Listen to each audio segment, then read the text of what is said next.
everyone, this is Wenxin's channel. Welcome back.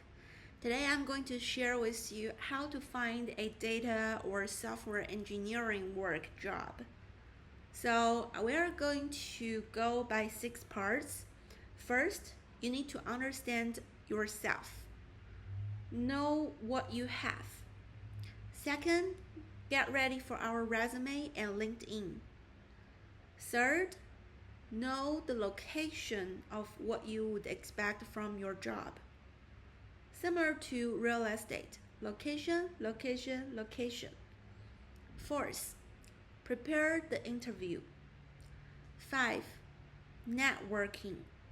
Ask for help, show up, as well as following up. And number 6, mentality preparation. You never give up. Let's get it started. So first, understand yourself. Why is so important and why should we place this as the first, right? So when consulting with a lot of people reach out to me on LinkedIn, they ask a question, especially for the newly graduated. They always ask like, hey, Wenxin, we have these 2 positions. One, something like, for example, right, one is a data engineer and the other one is data scientist. So which one should I go? So for me, I don't have the direct answer A or B for them, right? Because obviously I'm not them. I don't know what they have or what they're interested in or like what they're even capable of doing. So sometimes I just ask them, okay, first, do you understand the difference between the 2 jobs? Or like, do you have the preference which you would enjoy more? So a lot of times I think the question coming from that they're not knowing what they're capable of doing or they're not knowing what capability that they're good at. So I just basically tell them like, I would suggest you to do some research about each role. You can find a lot of job description per different roles. And then to understand, okay, first, what's the expectation of the job that expect you to do to achieve on that role so that you can contribute your skills, your experience onto that. Second, understand what you truly enjoy doing, right? Because my understanding, since I'm not a data scientist, but I do work as a data engineer for almost 8 years. So I know pretty well about data engineering, about all the ETL jobs, orchestration tools, and how to do the DevOps to make sure that you deliver it with CI/CD pipelines, as well as doing the monitors for any job failures. And also a lot of background behind it, something like data structure, design, architecture, and of course Python, SQL, all this like technical stuff, right? So I understand the role as well as like what I can do for this role. But for a lot of newly joined, new grads, you probably don't have enough experience to support that. So 2 perspective I would suggest you is A, try to search on YouTube or Google like how's these roles particularly they like, and just to understand a little bit about for each different role what their daily life like. And B, do a lot of internship, right? If you're still like at school, I would highly suggest you find a lot of internship opportunities regardless of the payment, right? Don't think much about like how good or bad this position will pay you, but instead think about what you're interested about this role. What do you think that you can learn from this role? Either to better understand like what does this role do, or second, like to try something that you already enjoy doing, but in this role you can expand your responsibility and do more stuff on what you truly like. So I would say definitely if you don't get the experience, try at least to get internship, right? If you're still at the early stage. If you already graduated, then just to go like learn as much as possible from whatever the resources that you can find, Google, YouTube, AI tools, ask ChatGPT or whichever the AI tools that you have. Ask them like, hey, I'm really interested in both of these roles. Can you tell me the difference and what's a typical day like for these two roles, right? To at least understand what you're doing and what you're capable of doing. So second, resume and LinkedIn. It's very, very, very important about the resume, right? Because nowadays, believe in me, no HR would ever checking your resume and filtering them manually. So everything will be going into that machine, which either you call it AI or the system that HR uses. So make sure that all the formats are good, right? Like think about you are not talking with the human now. You are dealing with the machine. So make sure you have at least all the keywords that mentioned in the job descriptions are actually included and highlighted in both your skill section and your experience in each project. For example, if you're applying for a data engineer, right, at least I should be seeing some orchestration tools such as Airflow and as well as some ETL task jobs, for example, like Databricks tools, or if you're using AWS, you're using something like the jobs or schedulers, etc., right? So that we know you actually worked on it and you're familiar with the similar tools that you are using. And also, third, I would say on your resume, at least like you should know what good resumes look like. So do a lot of research. Try ask work with AI tools nowadays. Everything's almost like you can get it down so professionally with AI. So make sure that you feed both the job description and your latest resume to the AI machine and ask those questions. Ask the AI to polish your resume at least for a good and professional level that you will be able to get filtered and stay in that screening for the resume rounds. Second, about LinkedIn. So I want to say like a lot of reach out opportunities are actually on LinkedIn. So at least making sure you have all your information corrected and updated on LinkedIn so that if any recruiters have the opportunities, they will be able to search about you and they will be able to find you through their searching on LinkedIn. That's also giving you a good opportunity to be seen on more platforms and get into more opportunities to be reached out. And third, location, right? You have to fully understand what you're targeting at. I understand a lot of engineers were introverts, so you might prefer more like a remote role. But to be honest, I think from the long term as a career development, the best location will still be on site or at least hybrid. Why? Because trust me, like engineer work, especially if you want to develop to a higher career level, you need teamwork. And for my understanding, during the pandemic, where we were forced to be work remotely full time for most of the companies as data engineer or software engineer, right? I don't see that as good as most people would feel like remote, right? Because I feel like me, I'm still a person engineer, so I like the interaction with human being. And in the office, just give me more opportunities to communicate directly in person with my team, with the managers, with our stakeholders to understand what they want and what are the pain points. You know, like a lot of communication skills will not be delivered fully by just on site. You know, like you still have to be some level of in person and just offline. You have to have that communication. That's better. But still, like, well, up to you. Me personally, I prefer to have the location where near to where I live so that I can spend the rest of the time after work to actually learn stuff or actually scheduling my life kind of ish to just to have some workout, have time relaxing, chilling, cooking for myself so that I can have very healthy kind of habit. So I think all these things you should take in consideration, right? So about the location, that's pretty much of it. And then next we're talking about applications, right? So I understand a lot of engineers were still using the old way, like applying online for the roles. I'm not going against about all of this. I think that's amazing. And I mean, still like a lot of opportunities still like going by application by application.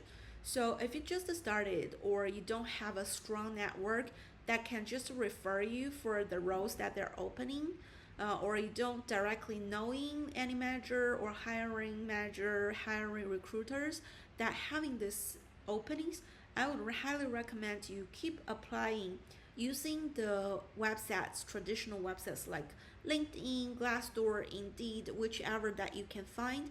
I think there's another website called Built in LA or Built in San Francisco, depending on your location. These are amazing websites that sharing all these openings with you. So make sure that you keep applying for the jobs regardless of which rounds of the interviews that you're currently at. Keep applying, never give up until you actually landed the job offer and start working. And B, I think for the application is that you need to make sure that you tweak your resume for each application, right? Don't try to use one resume for all applications. Why?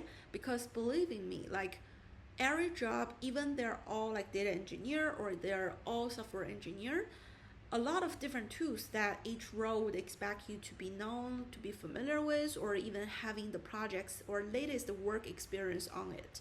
So make sure that you fully read about the job description and also adjust regardingly. I feel like that is very important going back to the second point about resume, right? You have to tailor your resume for your use cases.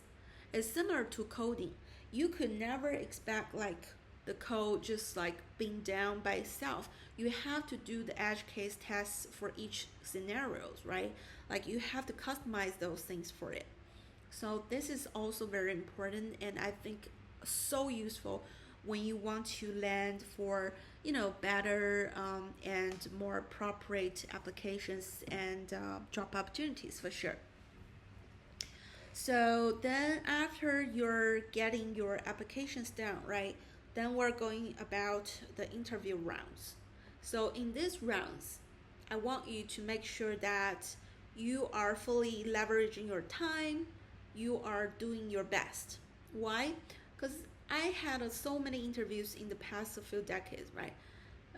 So regardless from the middle school's interviews to get into the school, right?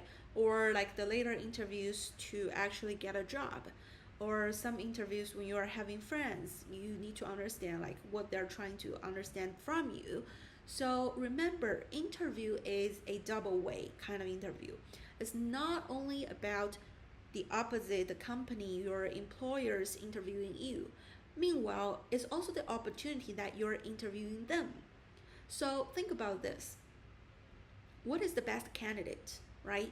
The best candidate is that before they actually start the work, they already get very familiar with the employer as well as the job, right? Kind of, or at least you know what your employers do and what your employer would be most interested that this role will bring to them. So think about this. If you are already thinking in their shoes, right? And already start thinking for them about what's the best solution that can help them, would that stand you out organically, right? So if you're thinking like this, then prepare your interviews accordingly, right? So think about what these companies truly do. Why should I work for them? What can I bring to them? How can I bring my skills and help them do their work better? For example, if you're like a data engineer, right? So you have to understand what are the usual pain points, right? Are the bad jobs processed on time, right? If not, how do you troubleshoot them? How do you figure it out? If we're building something from zero, from scratch, right? Like how do you understand the requirements from the products team, from the downstream business stakeholders? What's the most critical factors that they would care about? Think from this standpoint and ask those questions, right, in your interviews, as well as get yourself ready. you have to be the person already knowing these answers instead of being told like to with these answers. So from this standpoint, you have to already know what you're doing and what you're bringing to the role, to the team, to the company, and you at least should have some use cases that can tell the stories to the interviewers, right? And for all the engineers, of course, you have to have the basic understanding about data structures, algorithms, what are the time complexities, what are the storage complexities, from the data structure wise, how to uh, build like a medallion kind of structures, the gold, silver, bronze layers of the data, as well as what are the orchestration tools, what are the jobs, the difference between the job, bad job, process, real-time processing, streaming jobs, etc. Right? You have to know those things already instead of being so unsure about everything. So think about this. If you go to the supermarkets and you want to buy some products, right? You know that you want meat. Then what they provide to you, right? Of course, you either have the grass feed or the corn feed, right? Like you have to understand what you're giving to your customer, right? You have to be at least like matching some criterias that they know, like okay, why we want to choose you, why this or not that, why you, why not the other candidates who knows maybe some other tools, right? So you have to understand what your customer needs, what they want, which your employer actually is looking for, and what's their pain point are. Check their job description again and try to understand whether they're looking for somebody to build everything from zero, or whether they're just looking for somebody to help them maintain what they have with the legacy system and do optimizations, right? So after you understand a little bit more about the role, about what's the intention, what kind of candidates that your employers going to hire, you will be able to better prepare yourself for these interviews.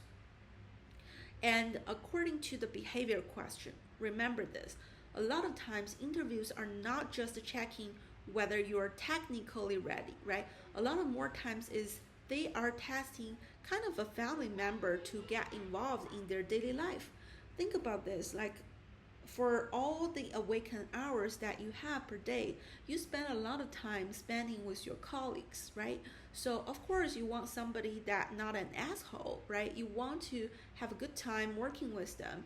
They are, easy peasy kind of personality.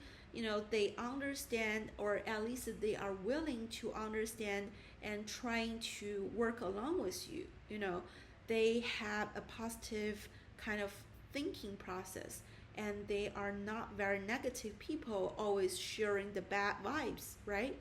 So think about this. If you want those kind of good personalities from your team, then be that person yourself, right? Don't be an asshole. Just be chilling, be easygoing and know what you're doing, know your value. I mean, nothing like, taking yourself down or something. It's more about be a team player, right? To know that what's the expectation from your team. If they have things that's going to be tough conversations, try to let them know that you're willing to cooperate with professional kind of understanding because you know what you're doing, right? And also you are willing to understand what their concerns are and trying to find a balance of a trade-off in between for all the parties' interest, best interest, right? These are all very important that why the team's hiring you. It's not only about technical thing, because trust me, like nobody knows all the answers to all the technical difficulties, right? Like most of the times, like you learn when you are actually working. So I believe no any good interviewers will be asking you like very specific questions, expecting you to be answering all those questions 100% accurate, right? We all understand like the technology evolves so fast. So as long as you are a very study driven, like open minded people, we can always give the chance and opportunity for the team member to keep learning and growing. So we are all aware of this, trust me. So this is not a big problem as long as you're willing to communicate well and you're willing to speak think out loud, which means you express yourself what you're thinking instead of like trying to just think everybody will be able to read your mind, that kind of personality, right? So we can feel that for sure. Be sure that you're showing this in your interview, and I believe a lot of mock interview progress and practice will definitely help you a lot. If you have any questions regarding this, feel free to reach out to me on LinkedIn or my email address wenxing.wang.youtube@gmail.com, so I can share more stuff with you that just to help you mock up your interviews more steady.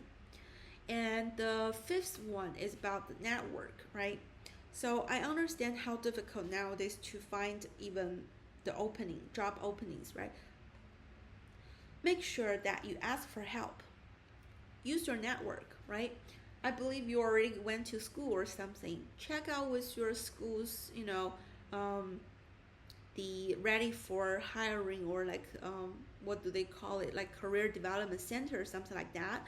Ask for help.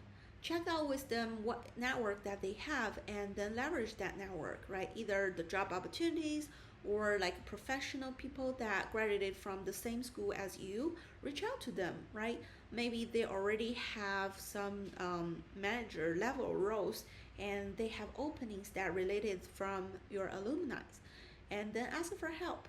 So if you ask for help on either LinkedIn or your school's career center, make sure you show up, right? Don't hand people on in the middle, like not knowing where are you or why this person not showing up. Just always cherish of your opportunity and show up, be present. Make sure that if you get the interview, you will be ready for the interview. Check your network, check your camera, check your mic, check your phone, making sure that when the time scheduled for an interview, you are actually there. You have 100% of you being shown up, right? And then the most important of the network, a lot of people say like, oh, we already get the chance, then like that's all. No, that's actually just as a start. Making sure that you follow up, right? Sincerely thank whoever helped you, even though like regardless of whether you landed the job opportunity or not. Make sure that always shoot them a short message or email saying sharing your appreciation sincerely with them, right? Sincerely is not just something that you put the last in your letter or in your email just for the sake of um, showing pleasant or something. It's actually truly showing your sincere appreciation for whoever helped you, and also pass that along, right? If anybody helped you, they would love to see how you're growing this current role that they help land you in, fit you in, right? So share some progress with them. Post your achievements, milestones, achievements on your LinkedIn so that like whoever that connected with you, they see like what's the next step that you are heading over to, right? And keep cultivating your network, trying to pass this appreciation down to whoever the next, and try to help more people, right? Maybe you don't have a job right now, but that shouldn't be stopping you from helping others, right? To get the connection or to know this opportunity, right? Maybe they will be able to, land a job here or there sometime, and you never know,